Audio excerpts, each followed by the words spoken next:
Hi Rete friends, welcome to Classics in Color, your weekly dive into some of the ancient world's wackiest facts. Today I'm going to be discussing venators, or professional hunters in ancient Rome.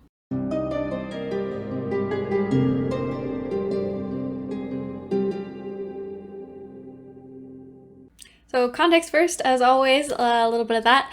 Hunting in the ancient world has much different connotations than it does in the modern world, obviously. In the modern world, if you're hunting, it's recreational. In the ancient world, if you're killing something, it's either to feed yourself or to defend yourself.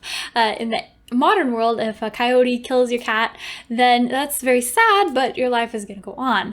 In the ancient world, if a wolf kills your cow, you may be starving for a year. So much different stakes and context. And some types of hunting were seen as specifically for noblemen. So anyone might kill something to feed themselves or defend themselves, but noblemen and heroes in particular would go hunt the big game usually. So Heracles, 8 out of his labors were actually to kill or capture some sort of animal or beast or monster.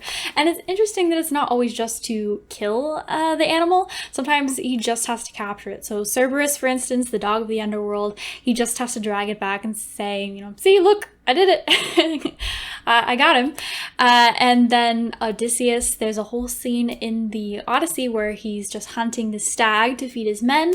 And then in the Aeneid, which is the Roman epic poem written by Virgil, it's sort of interesting that Virgil sometimes seems to be trying to one-up Homer a little bit to say, look, Romans can do epic poetry too, and maybe even do it a little better.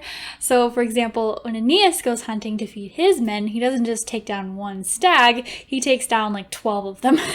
So there's one for each ship that he has in his entourage. So there's lots of examples of this. Perseus kills the sea serpent, etc., etc. You get the picture. Heroes kill monsters for the benefit of their community. So hunting different in the ancient world, and I think pretty understandably so.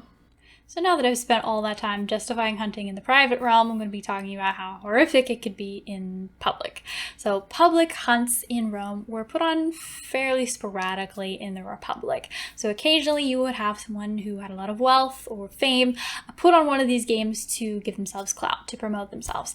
And the people generally really enjoyed these because it was a chance for them to see these great hunts that they'd heard about in stories of a hero hunting down a boar, get to see that in person. But it was a little sporadic and sort of done on an as-needed basis. There wasn't any organization to this, so we have letters, quite a lot of letters written by this fellow Marcus Aurelius, harassing Cicero when he was the governor of Cilicia, trying to get him to send him panthers. Just, begging him over and over again because I guess he wanted panthers in the show that he was putting on. Then later we have a story of Pompey the Great putting on these games, but them actually being a huge flop. Apparently people didn't like them because he had elephants, and these elephants were in a lot of pain when they died, and the Romans, for once, did not like that. They had pity on the elephants, and thank you, Romans, for having a heart for once. I like that story. But they often did not have a heart when it came to humans in the arena. So aside from actually hunting, there were times when the animals were supposed to hunt the humans. So this was considered the most degrading, humiliating way to punish someone. You put them in the arena with no way to defend themselves and just unleash some animals to murder them. And later in the empire, the emperors tended to get quite creative with this. They would maybe recreate scenes from mythology. So there's a story we have, at least, of someone dressing someone up as Daedalus, who, if you remember, he was a famous inventor, and he even invented wings at one point to escape from a prison he was in. So they, I guess, put him in a hang glider or something, because it says he flies into an enclosure where there's a bear and then he gets torn apart by the bear. And then there's another story of Pasiphae, who famously dressed up as a heifer to try to have sex with a bull because she wanted to do that. And then there's stories of women being dressed up as mares, and I'm not sure exactly how this worked, if it was an actor dressed as a bull, if there was actually a bull, and if they were just humping or whatever, but it was considered extremely humiliating. obviously. And so there are a lot of examples of people just being completely humiliated and tortured and killed in the arena with animals. As you move into the empire, this all gets much more organized and a whole lot more common. So we found wiwaria, which are animal enclosures, all over the empire. Then they're usually right next to a stadium or a coliseum where gladiatorial games would be going on. As I said, the term for these hunters was venators, and we even have some pictures and some graffiti of them, usually with their stage names and their personas that they've taken on to help build their reputation and sometimes to become quite wealthy. And we even have stories of females who were these professional hunters, and they would often take on the persona of Diana, who is the goddess of hunting, so that makes sense.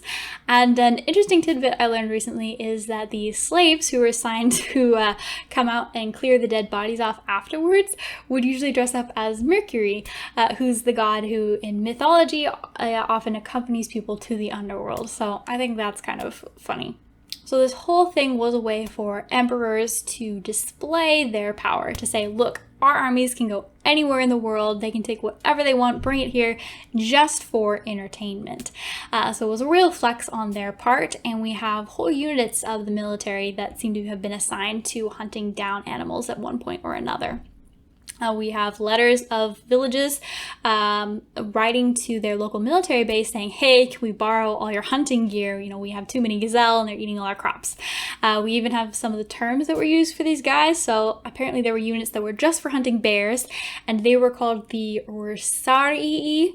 And there's also a term for people, it's a little unclear if it was for people who hunted lions or who just took care of lions, but they were called the leones, or referred to as that. But obviously these were not the only two animals that were hunted. The list is quite long. Lions, tigers, and bears. Oh my! Sorry. Leopards, cheetahs, lynxes, rhinoceroses, elephants, hyenas, polar bears, apparently. I did not know that. That's kind of cool, if that's the case. Ostriches and probably some other things that I'm missing as well. Usually not wolves, actually. So wolves are the sort of mascot of Rome. They're considered, they're the god of Mars, and Mars is Rome's patron, and many other reasons. We have stories of wolves wandering into Rome, actually, and people trying not to kill them, just sort of trying to scare them off. We have a story from 269 BC that says, before dawn, 3 wolves came into the city, bringing in a half-eaten corpse. When they were frightened by the shouts of people, they left the remains strewn in the forum. There's a couple other stories like that as well, but wolves, when they were hunted, it was really only if they had become a problem, if they were killing people or livestock, and then they were hunted with traps or poisoned meat, and occasionally with dogs. So I have another quote for you. Marcus Waros says that to protect them, the hunting dogs that were used for this, from being wounded by wild beasts, collars are placed on them, the so-called melium, that is a belt around the neck made of stout leather with nails having heads. Under the nail heads, there is sewn a piece of soft leather to prevent the hard iron from injuring the neck. The reason for this is that if a wolf or other beast has been wounded by these nails, this makes the other dogs also, which do not have the collar, safe. And apparently they would try to procure white dogs for hunting wolves, because if you're out in the dark at night hunting wolves, that you can't tell the difference between your dogs and the wolves unless they're a different color.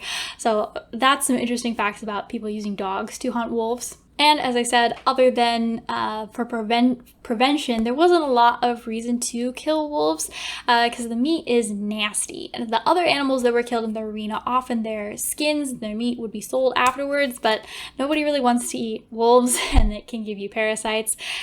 There were some bits of them that were used for medicine slash magic, and some units of the military would use a bit of wolf fur on their armor. So it wasn't unheard of to kill wolves or to use wolves, but it was rarer. And then finally, these hunts seem to have been just as popular, if not more so, than the gladiator games during the peak of the empire. But then later, as Christianity took over and wiped out the gladiatorial games, hunting persisted, apparently for another 250 years after the gladiator games had ended. I guess this is because Christianity didn't have a problem with hunting, actually. They had a problem with humans fighting each other, but there's much Christian symbolism actually of Christ as a hunter. So just like those mythology heroes hunting animals and beasts, Christ is often depicted as the slayer of the dragon, of the serpent, of the wolf, of the lion. So it seems like these things are all portrayed again in that good light, that killing monsters is a good thing. Thank you so much for checking out this video on Venators, and thank you to Rick, who is a classics major at Emory, for suggesting that I do something sports related this week. Also, thank you to everyone who is subscribed. Thank you so much. I hope to have another video out for you next Sunday. Kairete!